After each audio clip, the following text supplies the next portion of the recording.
Where is the proof? Proof मैं खुद हूं योर ऑनर। मैं आई विटनेस हूं। इसका मतलब तुम घटना स्थल पर मौजूद थे और इन चारों को तुमने दीप्ति का रेप करते हुए देखा। वहां 4 नहीं 5 लोग थे। दीप्ति का मर्डर और रेप करने वाले 5 लोग। वो 5वां गुनहगार और कोई नहीं बल्कि मैं हूं।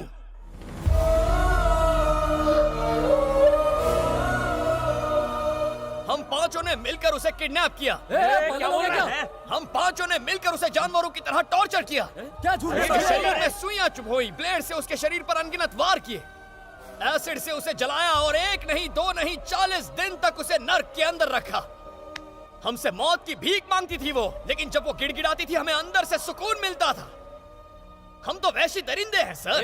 क्यों है ना? पागल हो गया क्या? सर ये झूठ बोल रहा है, झूठ ऑर्डर, मत सुनिए इसकी ऑर्डर। बात। अगर तुम इनमें से एक हो तो तुमने इनके खिलाफ केस फाइल क्यों किया? मैंने इनसे पैसे मांगे, मना कर दिया। इससे हमारे बीच झगड़ा हुआ। मैंने इन्हें ब्लैकमेल करना शुरू कर दिया। कहा कि मेरे पास सीडी है, पर ये नहीं माने। केस फाइल किया तो ये डर कर भाग गए। कल सबको पता चल गया कि मैंने कोर्ट में ब्लैंक सीडी जमा की है, पर फिर मैंने कहा मेरे पास एक और प्रूफ है। उसके बाद इन्होंने मुझे मारने की कोशिश की है। बेरहमी से पीटा है मुझे इन्होंने। इन्हें लगा मैं मर गया हूं तो मुझे छोड़ के चले आए। क्या बकवास कर रहा है?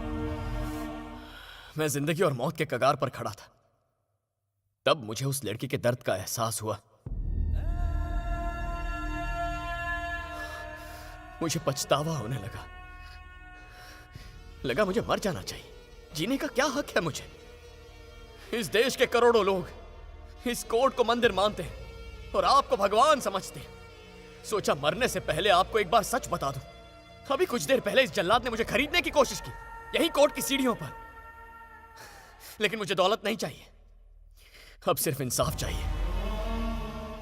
सर हमने दीप्ति पर बहुत जुल्म ढाए हैं सर, हमें माफ मत कीजिए। सर एक्चुअली सच तो यह है कि उस दिन हम दीप्ति को किडनैप करने ही नहीं वाले थे। आपकी पोती संध्या को उठाने वाले थे। क्या बकवास कर रहा है तू? विश्वास नहीं हो रहा ना? आपकी पोती संध्या गीता कॉलेज 2nd ईयर में पढ़ती है ना। शाम को ट्यूशन के लिए गाजुआ का जाती है। हमारा असली प्लान तो उसे ट्रैप करना था सर। सब फिक्स हो गया था, रिहर्सल भी कर ली थी। लेकिन किडनैपिंग के एग्जैक्ट टाइम पे संध्या वहां आई नहीं।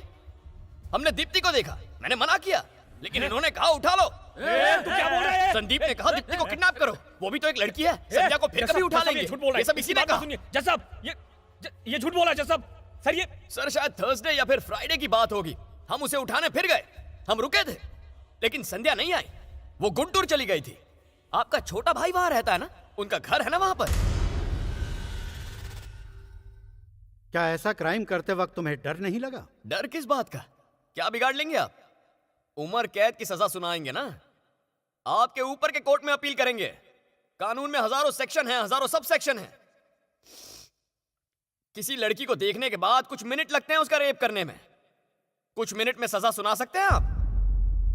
ये सब छोड़िए सर, यहां हम अपना गुनाह कबूल कर रहे हैं। तो क्या आप में इतनी हिम्मत है कि अगले 1-2 दिन में हमें फांसी पर चढ़ा सकें? हमारे देश का इतिहास है कि 1-2 दिन में किसी को फांसी पर नहीं चढ़ाया गया। वैसे भी हमसे पहले 52 मुजरिम ऐसे हैं जो फांसी का इंतजार कर रहे हैं। अगर आपने हमें आज फांसी की सजा सुना भी दी तो भी हमारा नंबर आते आते 25 साल लग जाएंगे। तब तक संध्या और दीप्ति जैसी कितनी लड़कियों के रेप हो जाएंगे। इसी वजह से तो मुझे इस देश से इतना प्यार है। ऐसी आजादी आपको दुनिया में कौन से देश में मिलेगी बताइए? मेरा भारत महान, I am proud to be an Indian. Sir आज मुझ में इतनी हिम्मत है कि सबके सामने अपना अपराध स्वीकार कर सकूं। लेकिन क्या हम 5 को कल सुबह तक फांसी पर चढ़ाने की आप में हिम्मत है?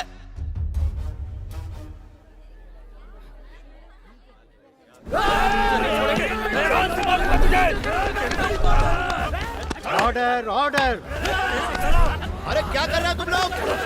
Order order. जज साहब चुपचाप भाई खड़े रहो। जान ले लूंगा तेरी। छोड़ूंगा नहीं तुझे। बाप रे।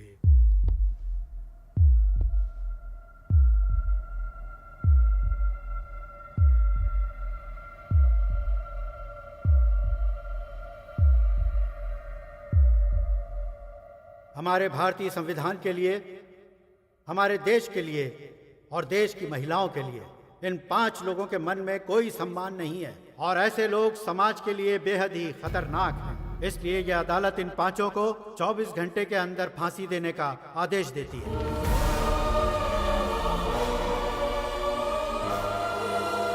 क्या मिलेगा इसके बदले तुम्हें? फांसी मिलेगी और कुछ नहीं। कल 100 और वासु खड़े हो जाएंगे। या तो उस तरफ रहो या फिर इस तरफ रहो।